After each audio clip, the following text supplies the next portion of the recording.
So, ladies and gentlemen, here we are, downtown Carl Hensel's bloody studio, and I'm a bit excited. And Carl, we've been talking for years about us coming up for a chat, really, Yes, haven't we? Yeah. Yes, yeah.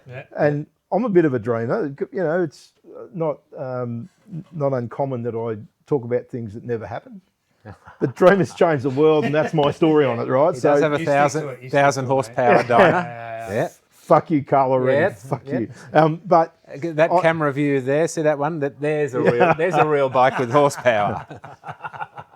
Sorry. No. An apology without declaring whether you've been inauthentic is seen as insincere. Yes. Do you like that? I don't mind that.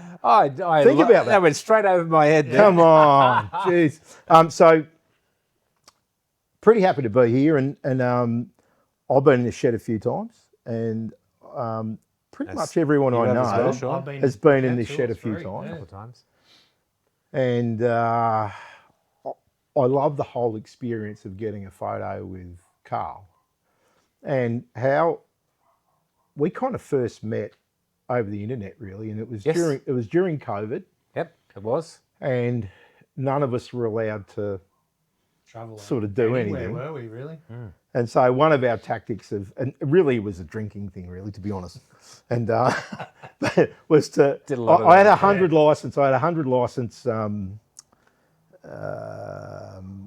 What's that bloody Chinese? Oh, Zoom. Zoom, that's it. Zoom. I had 100 license Zoom, and like everyone get on and we'll bloody have a few drinks, and it was our way of being connected. But what come out of that is we started talking to a few people, Jason Fisher, and that was really interesting. And Jason, if you're watching, you're more interesting than you appear. But, but it was when we had a chat. There was more to Carl than just taking photos, and some of the chats we've had off to the side, I've said we need another chat, and we want to come up to the studio, and then so here we are. So for if you've hung in there this long, and we're like a minute in, or maybe 2 minutes in, thank you. But tonight we want to talk to Carl, and Carl chose the big chair because it's big Carl, and. He wanted to make us look bad. In fact, fuck you, get out of that chair. Go on, get in the little chair. No, get in the little chair. Right, that's better. And I still look bigger. Yeah. That was awesome. So, that's better. Yeah, no, that works. I'm happy with that. I feel a bit under pressure now. I know. I know how you've... I actually do a trick when I photograph people here. I call it, I make them look like a hobbit, and I stand in a particular spot. You're a bastard, aren't you? I stand in a particular spot in the studio, and it exaggerates my size. So it doesn't matter how big you are, if you come to my studio, I'm going to make you look smaller. Tower over the top. And people often come here and say, look, I know you're a big guy, but in your photos you look massive. Yeah. So, well, you do have a Viking vibe going on. I do. You do. I do. When the beard was on, I was even more Viking. But you're a wonderful human, and that's how you asked me to say it, wasn't it? Yeah. Did you send him the bank details? Yeah. But and you know, I can see by the detail that's in this studio that you take it seriously, and anyone that's been for a photo shoot with you, it's a bloody experience. And 100%. you know, Craig and Carissa's wedding proposal was awesome. Yep. I'm on the phone outside to my wife going, oh, look, we'll be here for a couple of hours, blah, blah, blah. And I'm like, fuck, Craig's just proposed. He's on my knee. Yeah. Like, and it was awesome. And so, we use that as an example, but you could tell 1,000 stories about everyone that comes in as a story, and you get in the middle of it. They do. What I see often, not everybody likes to be photographed. You know, I don't like to be photographed. I do it because of my business. It's always a self-conscious thing, isn't it? It is. I've got no problem. I love the way I look. Yeah. Uncle Fester vibes. But when people arrive, I make sure that I don't just say, righto, come in, stand there. We sit, we talk, I check their bikes out, we share stories, and I watch the people arrive with the mask on, and then I watch that get peeled away with everybody that comes here. And so by taking that little bit extra time to get them to relax, that's how I get such great photos. You know? So, Carl, where did it all start? My father started the Olympic weightlifting movement in Australia. It's a big call, isn't it? Yeah, many years ago. And my grandfather built the first gymnasium in Australia. Wow. Oh, wow. Which is... Anytime Fitness just up the road. Yeah, which is the weights. In the background. You can see they're over 100 years old. Fuck. And... Mate, sorry, I'm going to cut you off. It's been a while since you used them. Yeah. Sorry, carry on. Fuck you. Yeah. Good answer. Yeah. And my grandfather was a strongman in England who did amazing feats of strength. And when he came to Australia, started the strength movement. In Mayfield, in a backyard, they built this little gym, and Dad trained many Commonwealth and Olympic champions on those weights. Wow. Cool. So there's some sentimental value in them. I'll Don't start using them now. No. Yeah. I should have had a party pump. I've got a lovely photograph of my grandfather from 1912, and he's holding up 11 men with his body. Wow. And he did the most incredible feats of strength. So I was raised in that gym environment. Yeah. But then Dad asked me, I think I was 10, he said, can you come along to a weightlifting comp and take some photos of the weightlifters? He had a Yashica twin lens, single lens, old 35mm camera and a tripod. And I sat down the front, and as soon as I looked through the back of that camera, it was like a whole other magic world. Yeah. And then went home, we bought the equipment to load the film into canisters and process it and print it. And Dad had a self-published magazine, The Australian Weightlifter, and I shot the photos for the weightlifter. So then from the age of 10 to the age of 11, 10 and a half to the age of 11 and a half, I think it was, I had a paper run, and I saved up. I got $4 every Saturday morning for 4 hours of dragging a steel trolley around the suburb I grew up in. And I saved that $4 up for a whole year and took $200 into Fletcher's Photographics in town and bought that Canon AE1 Plus program. Yeah. I bought that camera at the age of 11. Fuck. And knew that was my destiny, future. Yeah. Mum and Dad said to me, I remember Dad's words really clearly. I was only very young, and he said, the world can always use another great photographer, son. He said, you go for it. Yeah, nice. Yeah, that's awesome. And then just to take it back one more generation, my grandfather's father, so my great-grandfather, was the first man to photograph lightning in 1875. And he was a German photographer called Robert Hensel, and he was awarded I've got a plaque where he was awarded for excellence in photography by the then King of Germany. And he beat the Americans by a month. And the Americans still to this day claim that they were the first people to do it. Of course they are. Was Trump there too? Yeah.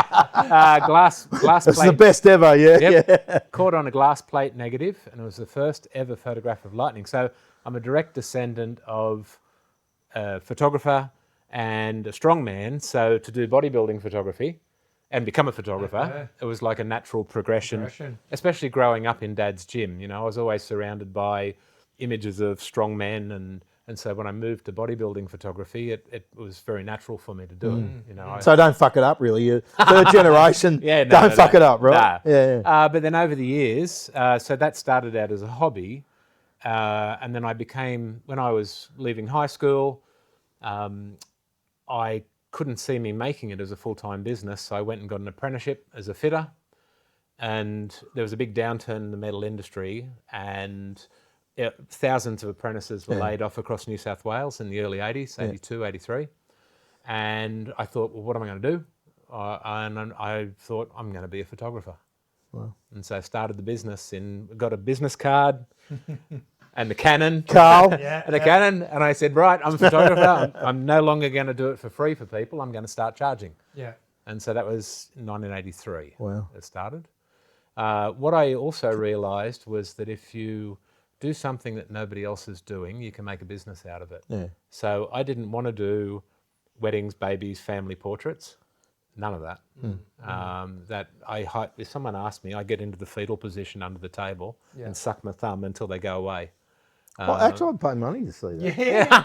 I'll photograph. Thanks, fellas. Thanks. But fortunately, all my nieces and nephews are all married now, so I don't have to. And do you get the family? Couldn't. It's like going in a pickup truck. Yeah. Or a trailer. Or a bike trailer. Can you come and help? A bike trailer, sure. That's right.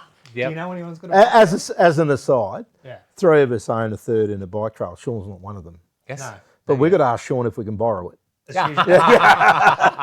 And that's a bit like that. It's like if you take photos, could you just come along and whip a few out? That's right. Yeah. Just take a few snaps. Yeah. So over the years, I've been very lucky to have not have to do the bread and butter photography. I've been able to specialise in bodybuilding, specialise now in motorcycles, etc., etc. So it means also famine or feast. I don't make a lot of money out of what I do, but I've got a roof over my head and I've got motorbikes and my kids have got food in their belly, and so we do all right. That's perfect. So you've had a few bikes over the years. Many, yes. What was your first bike? The first one I ever rode was a friend's Honda Mini Trail. All starts with a 50. All starts with a 50. And we rode round and round and round in a circle in a front yard that was no bigger than this studio until it ran out of fuel. Then we filled it up and rode the other way.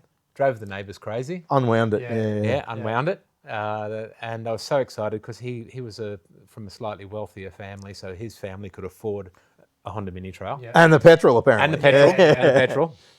But my very first bike, 16 and 9 months, straight down to Norm Fraser's, and it was a Honda CB 250 Hawk. Ooh. And my ass was glued to that seat for as long as I owned it. And 2 days after, I picked it up one day. I picked it up on the Friday afternoon when I finished work. Dad drove me over there, old split windscreen combi, 63 model. Mate, you wish you still had it. I sold it for $200. Shame on you, slappy. Right, I actually went closer. When Dad died, I sold it $200. 1,300 split screen. Split screen. Drove me over to Fraser's, $1,925 for this Honda 250. Gingerly rode at home. Hadn't been riding bikes since I was 7 with my mate going. The Mini 50, yeah. I just knew I was going to get this bike home, and I gingerly came home, and then I stayed home that night, didn't go out on it, and then at 7 o'clock in the morning, I've had this bang, bang, bang on my bedroom window, and 3 of my mates had pulled up on their 250s, and they were all 12 months older than me. And so they said, "Come on, we're going for a ride." I went, "All right, where are we going?" So, "Nah, just fill up, we'll stop at the servo." And we headed off from the house in Lambton, and we went down to Wiseman's Ferry. And what they would do is they'd ride ahead for 10 minutes, because I was corner. Nothing changes for any of us, really. No. And then they'd pull over, pull out a durry, have a smoke, wait for Carl to catch up, and they'd wave me, and I'd go straight past them again, and then they'd finish their cigarette, hop on, and then they go past me. Well, by the end of the day, we were 7 hours in the saddle that day. And by the end of the day, they were just getting off their bikes.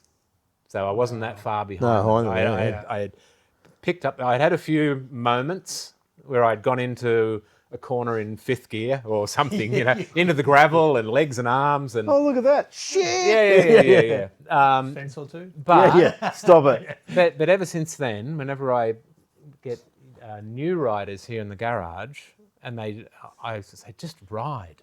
That's how you learn. Ride. Time on the bike. Time in the saddle. But the big difference now, when I got my bike license, I went to the motor registry, and he said, "Go up the road, do a U-turn, come back again." Yeah. And that was it. If you didn't fall off. You didn't fall off, and you knew how to use your indicators and brakes. You got your license. And that was it. Now, it's quite extensive what they have to do, but I had a young guy turn up here, and he was on a little V-Star, a 650 V-Star, And when I hopped on it, it felt as heavy as that Harley Davidson. And I looked down and I said, what tyre pressure are you running? And he said, I don't know. And I said, what? And I looked down and he had 6 in the front and 8 in the back. Perfect. Wow. If you're on the beach. Yeah. And then he was 3 months out of rider training and just got his L's, P's, got his P's. Didn't read the book. But surely you would think in a course like that, they would drive home. They probably don't do enough of that anymore. Not even anymore, but like the basics. 100%. You know, this, feel the tyres hard. Yeah. Well, the other thing is, you know, the whole thing about, and actually, I'm a fan of the rider safety. Both my lads ride, and I said you can't get your license unless you do a safety course. And it's probably my attempt of being a good dad, but you want to do the best, but. I don't know how to say this, but the best thing they can do is fall off safely and go, shit, that hurt. That hurts. I'm never going to do that again. Yeah. Oh, look, just the other day down here at Wallsend, there were 3 young P-platers on 250, probably bigger than that now because they can ride bigger. And there were 2 girls, and they had long pants and boots on, but they were in little crop tops riding these bikes. Nothing, bare shoulders. And the young fella that was with them, he had jacket, boot, gloves, full kit. And these 2 girls were riding, about to take off. And it's funny, because you get old, you do silly shit. I was going to get out of the car. I reckon you did it when you were young. Yeah. Oh, look at you. Sorry. No, don't be. I'm lucky to be here. Yeah. I'm lucky to be here. But it shocked me, again, to just see, obviously they've never hit the concrete or the tar. Yeah. They've never experienced ripping skin off in layers to ride like that. Yeah. You know? It's like riding one-handed holding an action camera on a Harley Davidson. So speaking of Harleys, subject actually, we'll get onto the Harley in a minute. What's the bike you had that you wish you'd not sold? 1981 GPZ. You want to think about it? Yeah. 1981 GPZ 1100 B1 Kawasaki, first of their 1100 fuel injected bikes. I was 81, whatever age I was then, young. 14. Yeah, that'll do. That'll do. But I was able to drift that bike through corners and exit doing smoking wheel stands on that 1100. Young. I had a shit tire like that once. Yeah. Sorry, mate. I was unbreakable at that age. And were you wearing a crop top, mate? No, I have always worn safety gear. You were safe back then. But, safe to a point. Someone was talking about that bell staff up there the other day. And I said, you know what's good about bell staffs is you can put a long neck in all 4 pockets. So I've done that quite a few times. But that bike, it was the first bike that had really, really accurate fuel injection, and so wheel stands were so easy to do. And it was the fastest bike over the 1/4 mile in the world, and I wish I hadn't got rid of that. But I hit a car at 80 kilometres an hour. Poof! So I didn't sell it. I destroyed it. So did you hurt yourself? No. Reputation destroyed the bike. Yeah. As I approached the bike, I had just ridden down. Edit this out later, please. Yeah. I had just ridden down from the rally, Ellenborough Falls rally up north. I did a lot of the rallies up in the 80s and around the state. And I got from Ellenborough Falls at Warhope-ish to Raymond Terrace in 45 minutes. Yeah, right. And I was averaging ridiculous speeds, and I knew I was coming into Raymond Terrace, and I thought I'll slow down. All right, I'll go through just in case. All right, came through Raymond Terrace, 60 kilometres an hour, and then there's a long stretch called Motto Farm, and there's all these poplar trees, and it began an 80 kilometre an hour zone there. So you came from 60. I had 3 cars in front of me, and I thought, right, snap it down. Wow, took off to get around the 3 cars into the 80.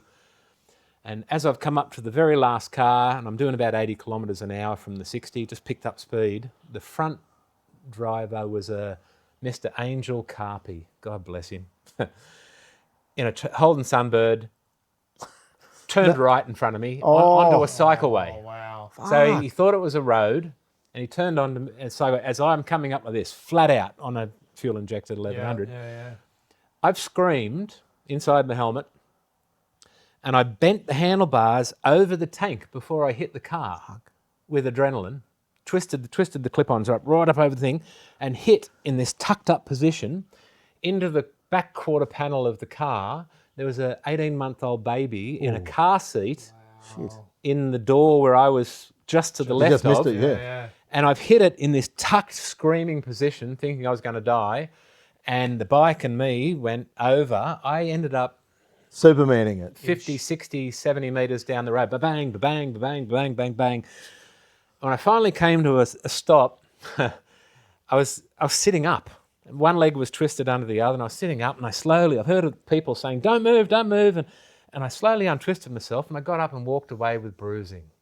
And I came back, and I saw my bike. I got to see my bike. Saying, don't worry about your bike. No, I got to see my bike. Yeah. And it had become part of the car, and missed that child by that much because this guy just thought it was a cycleway. So, Boom. Two questions. So that's why I wish I still had that bike, because it was an amazing bike. Yeah. Did Captain Sunbird have the jacket on with the long necks? No. Right. Second question. That was at the rallies. Oh, I had sorry. the jacket on. That was the day No, before. it was you. That was the day before. And second question, did he say, sorry, mate, I didn't see you? Because that's the classic. Yeah. They smack, sorry, mate, didn't see you. Yeah, that was the next accident. But enough on accidents. But the thing about a prang, and we got onto that, but the thing about a prang, it is a leveler to go, Oh, God, yeah. settle down, tiger. Yeah. And you don't really know how much it hurts till you bloody skip up the road. Oh, that's right. And, the Quacker sounds like it was the bike. You got a bit of a love affair with Quackers, and yes. I can see that with a couple you got in the background, but I'm interested that you bought a Harley. So, Most people that know me are interested. I fucking laughed. I'm like, it's like, what the fuck? Bullshit. You've since I've known you've had some. The KTM was a quick ride. Very fast. Certainly, the red one there's no slouch. Yep. And you skip along okay, and then all of a sudden you got the big bloody barge. Say more about that. Well, how old are you? Are you getting old? It's 63. About to 63 this year. Yeah, right. There you go. Well, that's about right. You've settled into the armchair. Well, I bought the KTM because I was trying to be 25. Nah, because wheel stands on this bike, on the Ninja. On the track? On the track. On the track. Yeah. It's not made for it. It's not made for it. And if you come down hard, you're going to do fork seals. You're going to... So I bought the... Sorry. I'm Nothing to do with you. No. You've hit a raw nerve there. Right. Oh, sorry. Yeah. Fuck you, Seal. And so even though it does lovely wheel stands and it's got the power to boot, I wanted a bike that I could get out onto the putty, come out of a corner and just go boop, and then put it down again. Little ones. In your dreams. Little ones. Yeah. But not this one. When this does a wheel stand, you're instantly doing something. 200 kilometres an hour. Yeah. Whereas I wanted a bike that had the gearing and the horsepower just to do little ones. So I could do sort of like senior citizen wheel. Just show off a little bit. Just a little whoop. Yeah, show off a little bit. Whoop. Yeah. Anyway. I could, but, I'm just... When I bought it, I had never ridden a bike that handled so well as the KTM. The power to weight ratio, the suspension, Super the Duke, brakes, Super Duke, 1290. Yeah. Unbelievable. And the first time I took it out to the putty, I whenever I do the magic miles, I do 10 passes, 1,000 corners, and then I come home. And so I usually do the first 2 passes, nice and gentle, check road conditions. Look for roadkill, look for potholes, look for stones, because there's a lot of, cliffs and things around. Random cats on diners running wide. Yeah. You had a few of them. And then I slowly pick up the pace and enjoy it, but only on the corners. On the straights, I'm driving Miss Daisy. Yeah. Because the local copper out there, a young bloke called Steve on the highway patrol. I like that he knows you and you know him. Yeah. I pulled him over one day. Well, he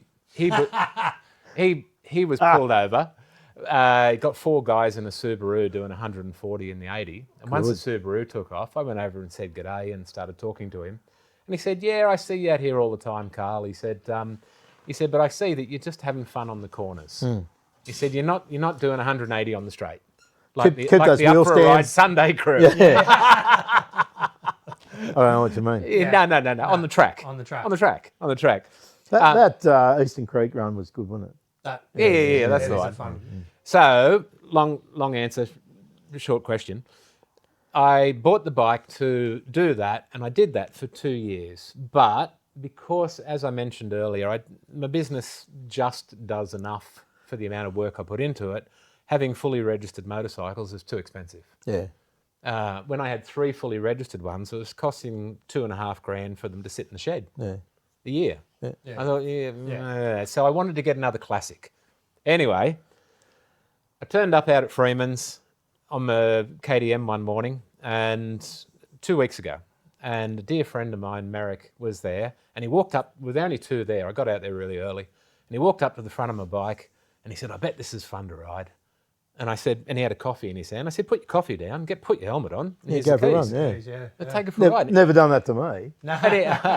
You're already gone.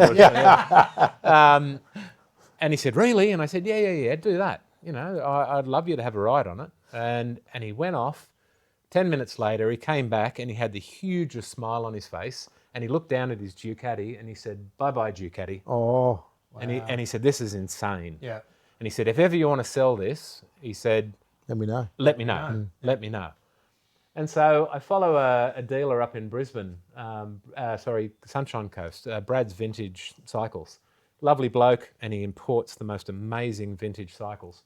And this beautiful Harley Davidson came up for sale, and I knew that a fair asking price for my KTM to my brother Merrick was what this bike was worth. Yeah. And my brain went, ooh, Harley. And I'm going, no, yes, no, yes, no, yes, no. What? Yeah. And I thought, no, I'm just going to let the ad sit there and I'm going to see if it sells, because he mainly sells Italian superbikes and Japanese superbikes. He doesn't sell many Harleys. I'm going to see if it sits there, and if it's there in a few days, I'll ring Merrick. Right? And so 5 times a day, I'm like, still there.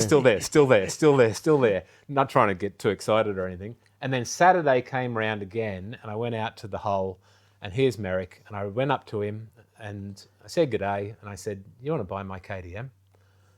And he said, yes, yeah. I said, what do you want for it? And I opened up the ad on social media, and I whatever said, that is. I said that, and he said, yep, done. Oh, yeah. Is that done? Yeah. And I went, hang on a minute, I'm calling Brad. Yeah. Brad. And he said, oh, Carl, because we're connected through socials. He said, I promised it to a friend that's bought a few bikes off me. You've just missed out. And he said, but you know what? He said, you've been such a big supporter of what I do. Fuck him. If you're watching, fuck you. Apparently, I'm just. No. He said, I'll fix him up. Yeah. But in no uncertain terms. Yeah. He said, the bike's yours. Wow. And then I turned to Merrick. I said, Merrick, it's done. And he's. Did you have to walk home from Freeman's? No.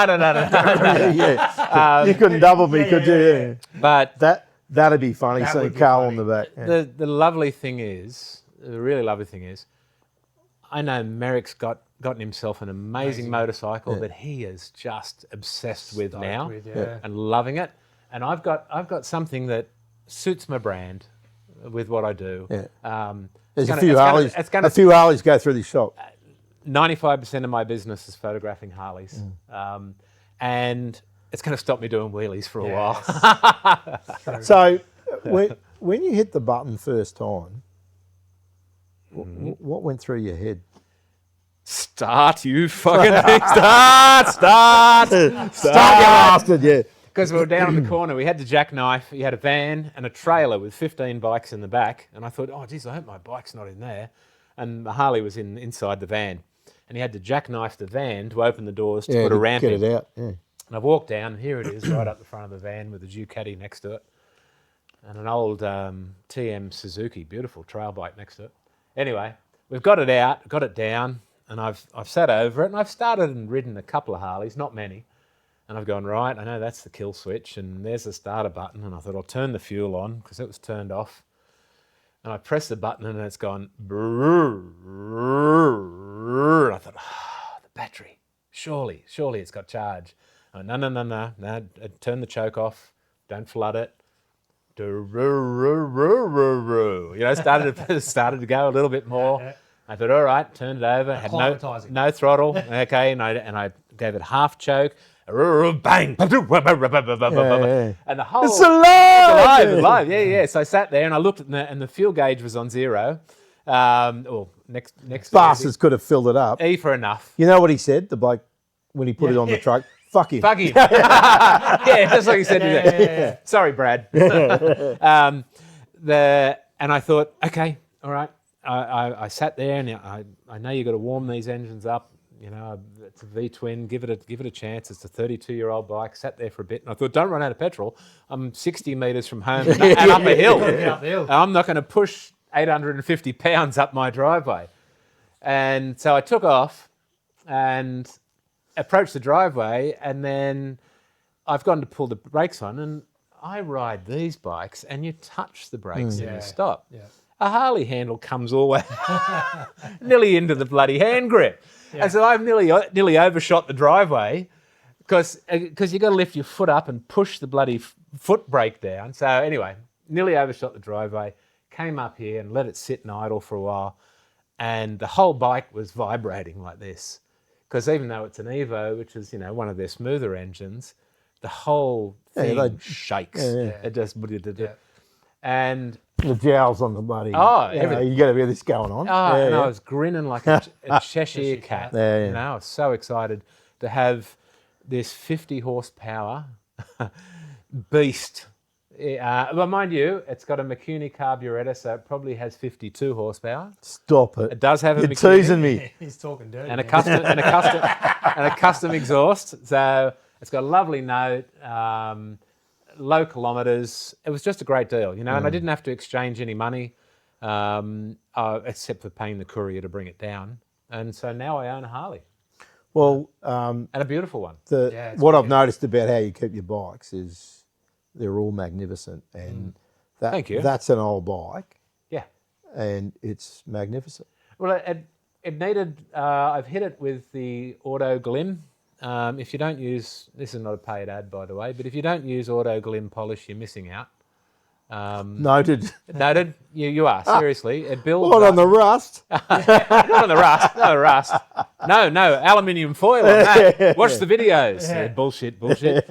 But Auto Glim builds up gloss in layers, and it's amazing. So I've just come out here, put some music on, cleaned it first because it had a grime all over it, and then it came up like that. Come up gleaming. And mate, look at the yours, mate? Sorry.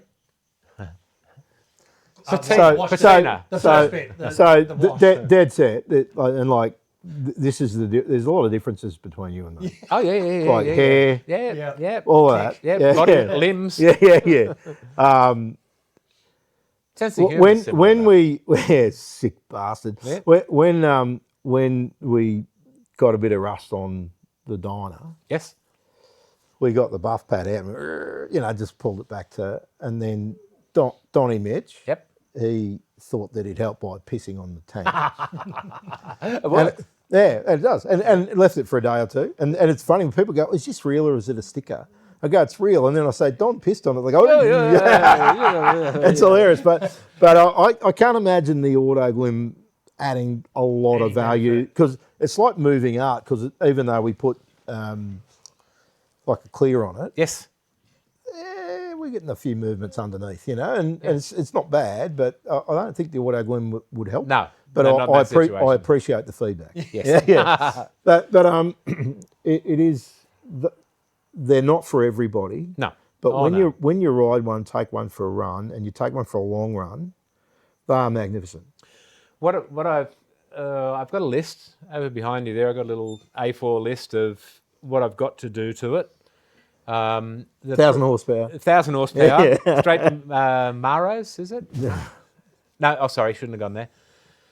They were the 1,000 horsepower. Just move on. I'll move on. Wonder if this has any benefits either. Yeah, that's it. Yeah, I've started. That's a pretty I've thick started list. looking. No, too much reading in there for me. Is there pictures? Yeah. There's On the pictures. front.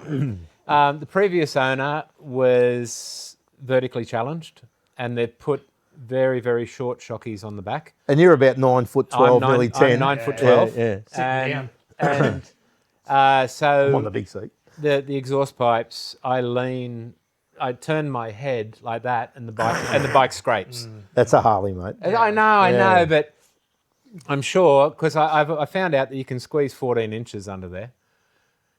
There's such a one-liner there, but I'm not going there. Under there, not even there. Yeah. Keep moving. But I believe if I whack some progressive springs in the front of it, I found it took a while. They come out standard with air shocks, and because this guy's taken the back ones off, I hunted for the front ones because they were standard front end. I've been hunting for the valve. Oh yeah. It's not in the manual. They show you a little photocopied picture of where it's supposed to be. It's nowhere near it. Nowhere near it. It's in the end of the left-hand handlebar grip. Is that next to the cigarette lighter on it? Yeah. It's got a cigarette lighter. Yeah, cigarette lighter and a cassette player. Cassette player. But there's a little cap on the end of the left-hand hand grip, and you unscrew the 4 little Allen screws, and in there is the valve for the front suspension. That's amazing. And nowhere, it was only... Does it say? Yeah, no, it doesn't say. So, but you got to get... Then it's down inside there's a little rubber cap. You got to get that rubber cap off, and you can't use anything. You got to use a hand pump to do otherwise you'll blow the seals out of it. Anyway. Have you got a hand pump? No. I've got a spare one. You can have it. For suspension? Yeah. Oh, well, I'll borrow it. Well, I've got nothing to... With air on it? Yeah. Oh, I don't have the Ultra anymore. Okay. Well, so I want to get some air in the front because the front's like a pogo stick. It's got nothing in it. It's like the old-fashioned pogo stick. Well, 50 horsepower, mate. You're not going far. No, I know. But I want to try at least to be able to do more than lean my head and scrape. So longer shocks, and I've got to lift the handlebars up because old mate has had them down here, and my legs are very, very long from there to there. The plane. Yeah. And I can't turn the bars full lock unless I do the whole cowboy thing. Dirt bike thing. To the air them out. Yeah, the boys out. Yeah. And so that's dangerous at low speed because if I need to put my foot down, I can't get my knee out. Anyway, so minor things though, in the scheme of things, shockies and a few adjustments, that's all I have to do to it. So very, very lucky in that regard. Just ride it and enjoy it. Well, I get for you that fiddling with the bike or improving it or getting it back to how it should be is all part of the ride. Oh, especially with part this of the journey. Especially with this one. Yeah.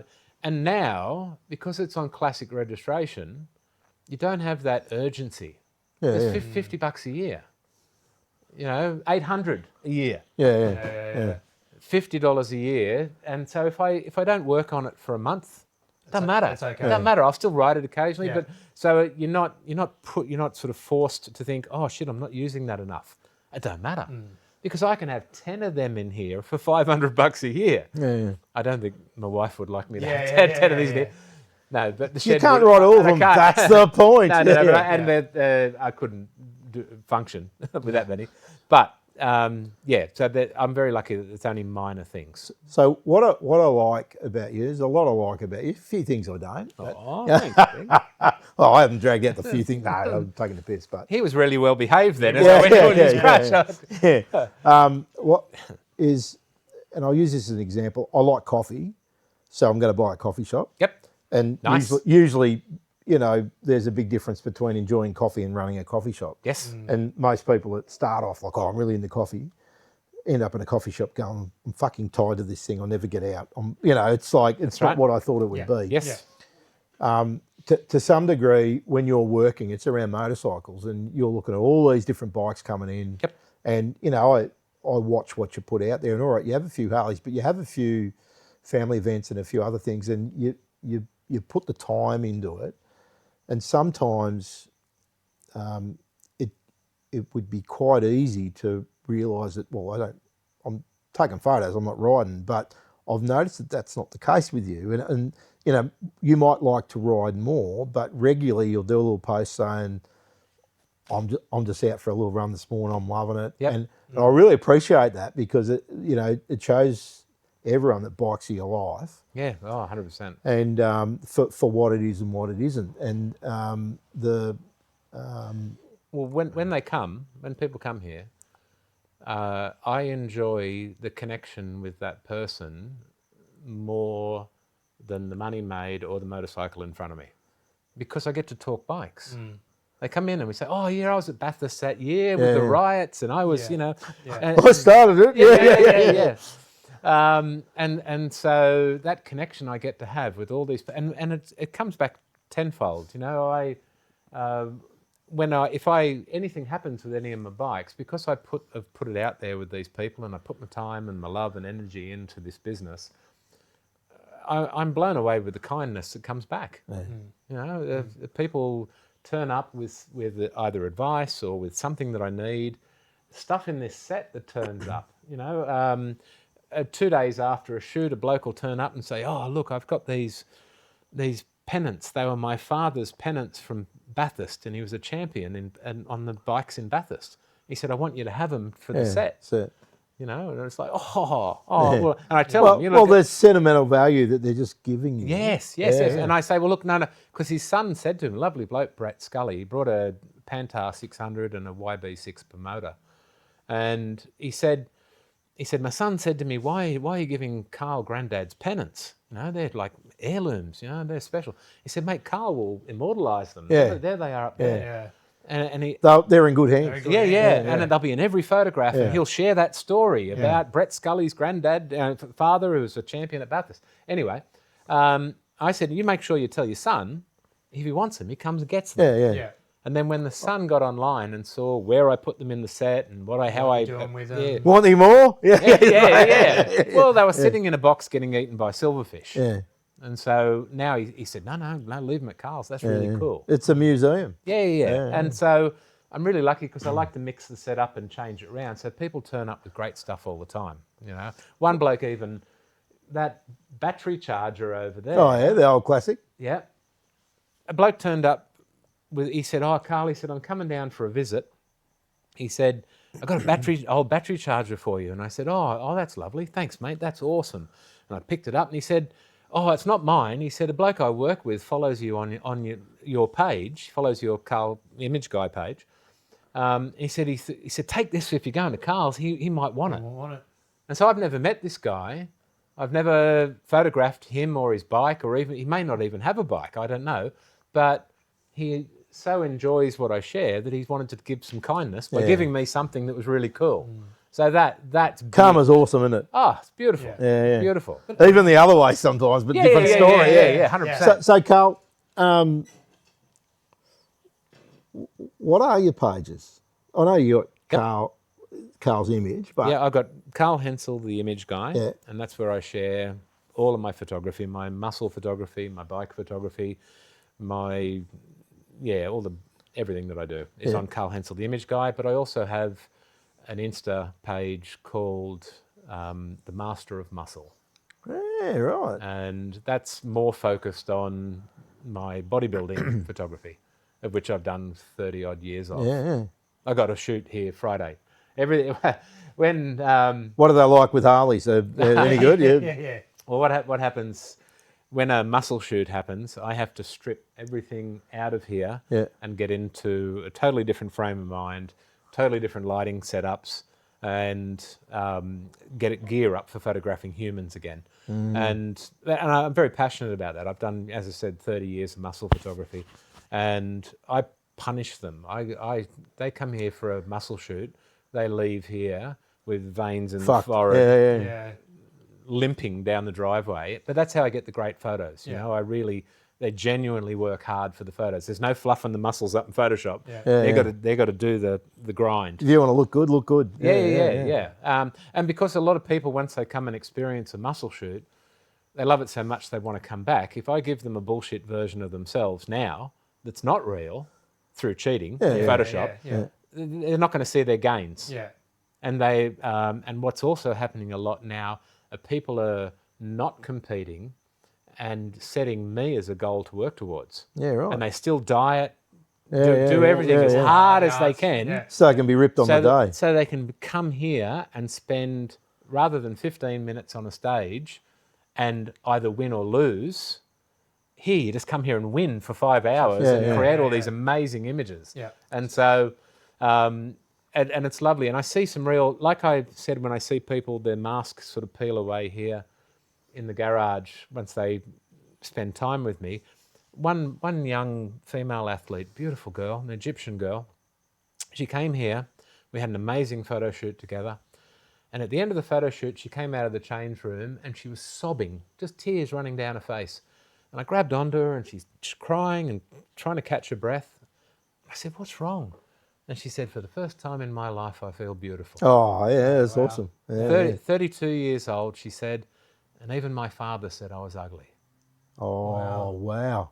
And actually, when you say that, there's a warmth about you, and I would take the piss out of you all the time, but there's a warmth about you that you're a bloke, but there's a warmth about you that I can see that someone would look at that and go, actually, you've made me feel good. Shauna, how did you feel when you did your muscle shoot with... Well, do you know, to be honest, I actually, I'm going to try and find it and I'll try and post it in this video. Yeah, the muscle shoot. I got the cheat on. I actually asked to get the... Right. I think it was maybe the second or third shoot that I've actually come here with Carl. You got pumped. It was like... Yeah. So I will try and find it. I will. All right, okay. I don't think you see much difference. Yeah. So that moment with her, she left here and she joined the most glamorous federation in Australia and became one of their top pro competitors. And she credits me for changing her life. Part of the journey, changing her life. Yeah. And she had these beautiful features. She was an Egyptian girl and she had big eyes and big nose and big, strong features. And I'm like, "Oh, fuck, you're beautiful." Through the lens, she came alive and she'd never seen that of herself.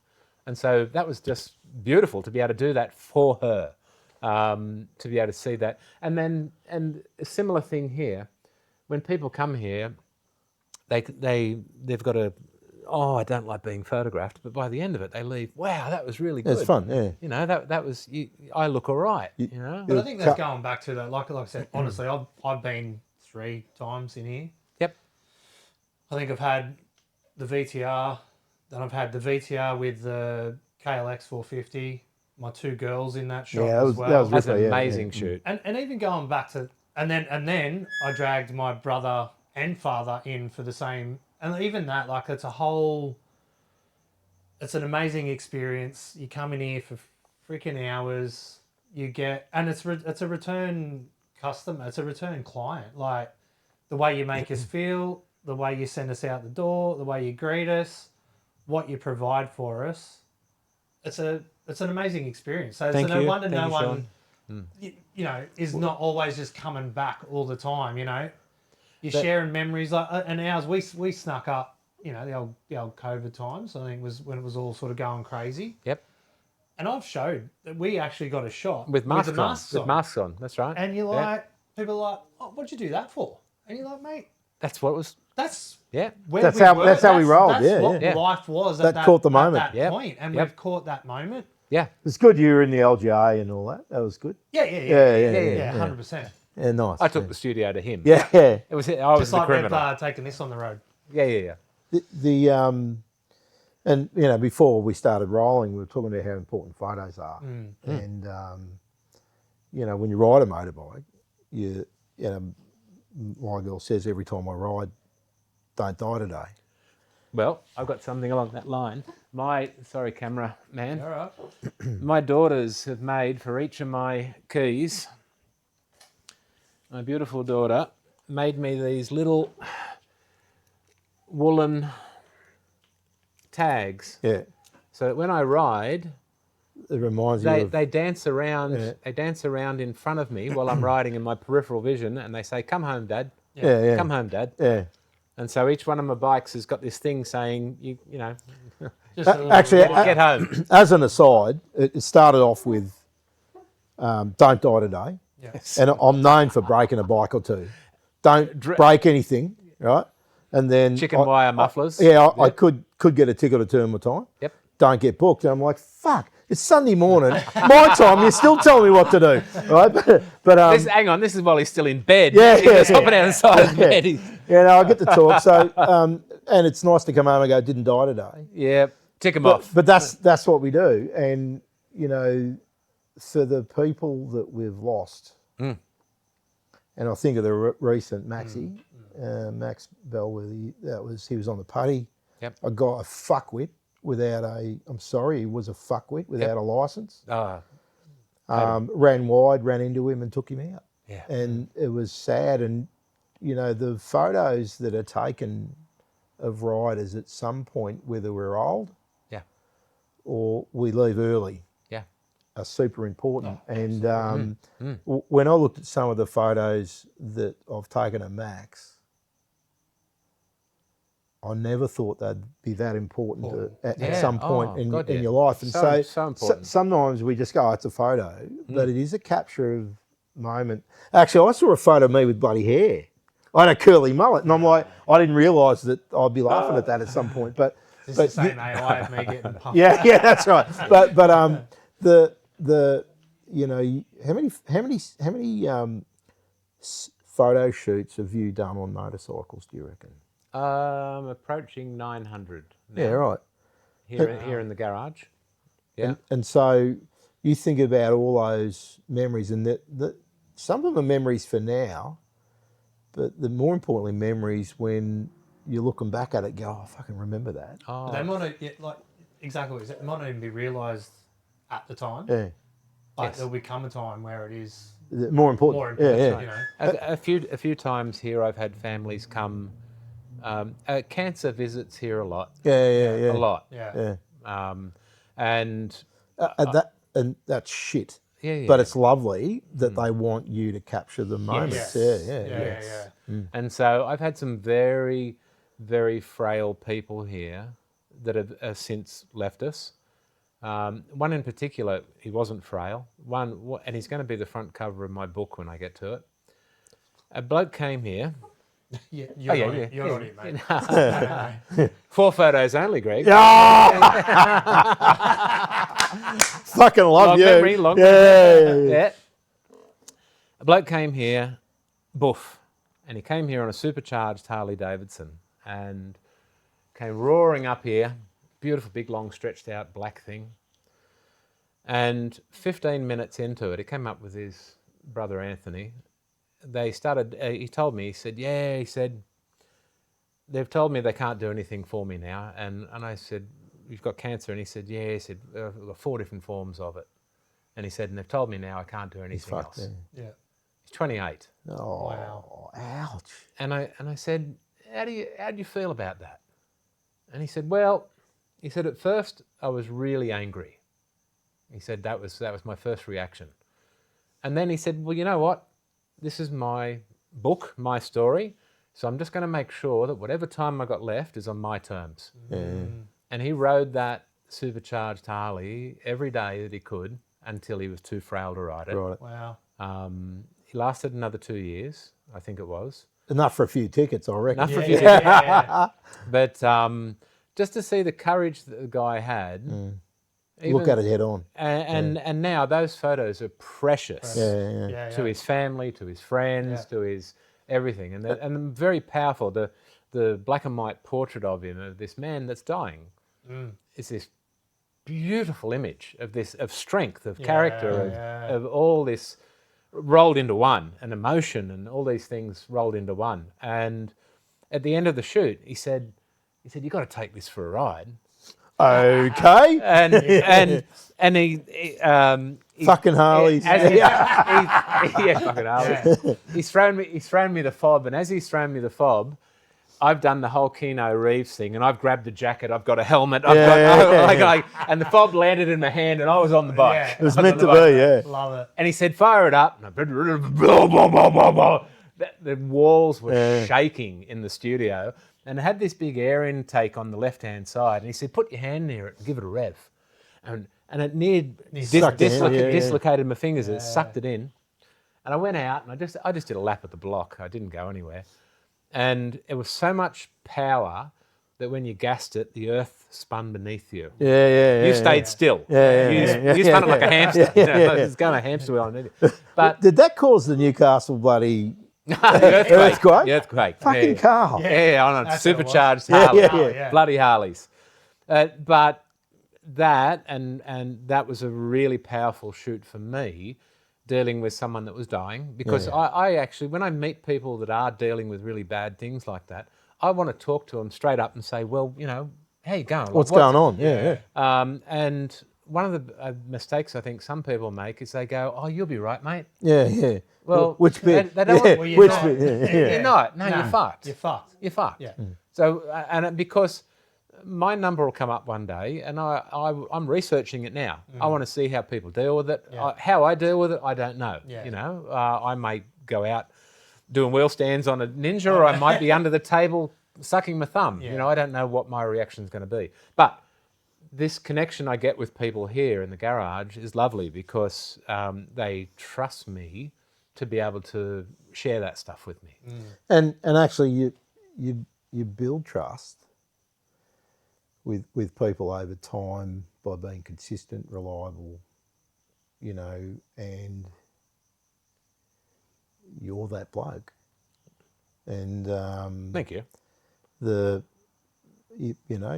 a genuine care for others. I do. And if you look at you go, look at that fucking bloke. He's gonna rip the leg off the fucking thing. And I mean that in the nicest way. You're bigger than me. Yeah. But not currently. If you look at that monitor there, how good this fucking chair? Fuck you, all right? What was the Benny Hill thing? Pat me on the head. Yeah, it was gonna. Anyway, you have a way about you that disarms people and have people comfortable, and that's a real credit. That's a real credit to you. Thank you. My dear old dad said to me, last thing he said to me before he passed away was, he said, just be nice. Or as Jim Jeffries would say, don't be a cunt. Yeah. But actually, we'll go with what your dad said, all right? Because Jim Jeffries is pretty funny, but I think your dad was, when you say don't be it probably comes from a position of being. Yeah. When you go just be nice, it means just be nice. Yeah. That was he said, it's the only advice I can give you in life. And I was 21 when he passed. And I said, that's the only thing I can tell you. He said, just be nice. And at his funeral, we were at the biggest church in Newcastle, and there were 200 people outside because he was nice. Nice, He spent his life helping people, and so I grew up thinking, if I can be half the bloke that Dad was, I'm going to get to the end and think, I did all right. It's interesting, Carl, because I often think about how my parents fucked me up. They're all gone now, but it's like, and I wondered how. And I said to my son the other day, I wonder in the quiet of night when you think my fucking parents fucked me up, and that's what we're talking about. Yep. And somewhere there's an impact by our parenting, and we just make it up as we go along. Yeah. Because and it's lovely to hear you say that you aspire to be half as good as your dad, and that's an awesome thing, and I just acknowledge that, and. I'm at about 17%. I haven't got half as good. I'm working. I'm really trying. I'm trying. So I want to change it up a bit, and I go, look, you're wearing a pretty cool t-shirt. Yeah. And I've noticed that you got a few shirts going on. So what's you're a creative guy. You got a bit of a vibe going on. Just run us through what's going on there. All right. 100 years ago, I screen printed T-shirts to sell at the markets, the old-fashioned carousel, and did that for a while. As a creative, because I wasn't doing mainstream photography, I had to always try and supplement what I wasn't earning with something else. And so I thought, I'll try T-shirts. And so I hate mowing lawns. Hate mowing lawns. And so I did that for quite a few years, and it all got packed away. And then a few years ago, the new technology, DTF printing, came out, and it meant that you could print one T-shirt, one simple. I can print on leather, it's amazing.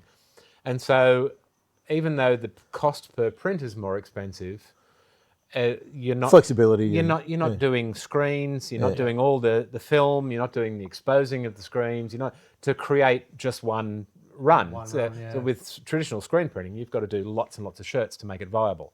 With DTF printing, you can just print one shirt, which is amazing. And so I started that 18 months ago, and it was really, really well received because I was creating low print number, unusual designs. You know, my biggest selling design was a goldfish with punk rock hair and glasses on, and random. I have. Were you on the cones that night when you come up with that thing? No, sorry, edit that out. And I have a nice, funny little thing. When I come up with an idea and I create it, I take it inside on I transfer it from the Mac to the smartphone, and I walk inside and I show the girls, and they go, "Dad, no one's going to buy a goldfish with punk rock hair." And so perfect. That's the one I'm going to. How good as I fucking told you so. And then when my PayPal app on my phone makes a particular noise, I know I've made a sale. Right? And I as soon as it's that goldfish come up, I run inside and go, So that's a quiet little like that, and it's nice that they're your kids. You don't want to rub your nose in it, but it's kind of nice that Dad's right for a change. Oh, sorry, Dad's right. We'll go sometimes. So, how many designs have you got? There's over 1,000 designs in the range now on my website. Well, if there's not one for everyone, even for you. I might have to have a look. They're spread out across multiple ranges. You just go to my website. It's just, what is it? What's your website? carlhensel.com. That's pretty simple. Name.com. Easy. And there's all these little colourful buttons, and each one of them is a range of T-shirts, and they vary from goldfish with to screaming demons to classic motorcycles to a whole T-shirt. Harley fucking Davidson's. Harley fucking Davidson's. I love that. And I've got one that's just got all the uses. Yeah, all the uses. Where was the of Harley the word. fucking Davidson? There it is. There it is. Yeah, Harley up there. Got a couple of them. And I got one that's just all the uses of the word fuck as well, which is just, and it's just all over it. It's that's just my shirt. Like 100 uses of the word fuck. Because I learnt many years ago that just like fishing, you don't go fishing with one lure, right? You take a box full of lures and you throw each one until you go, oh, that one caught a fish. Yeah. Well, with T-shirt design, you don't just have one design. You throw everything out and because that happened just the other night. I did a storm in a teacup. I just had this idea. I thought, right, I want to do this nuclear explosion coming out of a teacup. And I thought, right. He was on the case. He was. Yeah. And a little bit more, to be honest. Yeah. Oh, I got an idea. Oh, man, that's cool. And so using AI, I generated a nuclear explosion. And then I have, in Photoshop, I've got lightning brushes that I've created from lightning shots I've taken. Was that one of from the great grandfather? Because that would be that would be fucking awesome. That would be cool. Yeah, 100% awesome. 150 years later. Thank you. And then I got two other generated images, and then in Photoshop created a storm in a teacup, a nuclear explosion teacup, and I took it inside, and the girls were like, "Oh, Dad, what?" Yeah. And I had literally I hate that word, literally.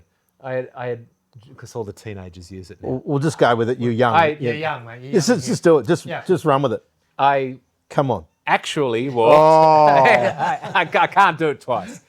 I walked from that Macintosh there inside, and I turned the phone around like that, and I said, "I've just put this up on my website," and PayPal went ding. Sold Storm in a Teacup. Yeah. I've only sold one. Yeah. But because of the print process, I can sell one shirt. And so a lovely bloke, it just gelled with him. He just saw it and he went, "Oh, that's creative." Apparently he bought it for his wife.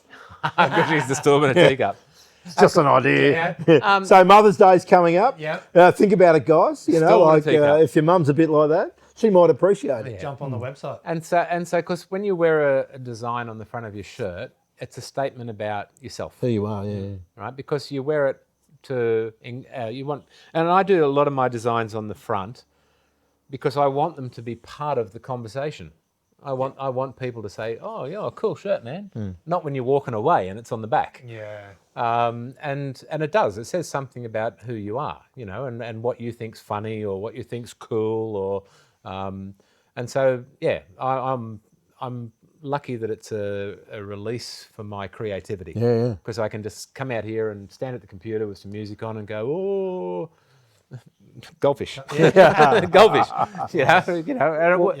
works. And it works, you know, and they tick away. I'd like to sell more, obviously, and I only promote them on my own social page. But I'll find another avenue for them. But the lovely thing is, if they don't sell, all I've done is design them. Yeah. Which is my time, but my time at the computer designing, I enjoy. It's therapy for me to create images because it's what I've done for 50 years. Yeah. So if I come out here and create 20 or 30 designs and only 2 of them sell, I don't care. I've had fun creating 20 or 30 designs. So I'm obviously not driven by money. I should be, but I'm not. You know, if I didn't have to pay a mortgage, I'd do all this bike photography for free. Yeah. I seriously would, because that's part of who I am. Which frustrates my beautiful wife because she works really hard and obviously her salary supplements our entire existence. I don't know, it pretty much is our entire existence at times. But if I have to think about money and the stresses of money, I don't feel creative. It's like a switch goes off. It's like, oh shit! Shut you down, really? When I'm happy and productive and making cool images for people and designing cool T-shirts, that's my happy space, my happy place. You know, So, Carl, whether I see you at Freeman's for 30 seconds or a couple of minutes, or we sit and have a chat, it's always a pleasure. Likewise, brother. And you're one of the good people. Likewise. And whatever they say about you online, don't believe them. They're fine, you know, like you're fine. But it's fun to hang out, isn't it? Oh, and thanks for giving us some time. Thanks for giving us some time tonight. Very Anytime we catch up, you got a good story. There's an awesome context.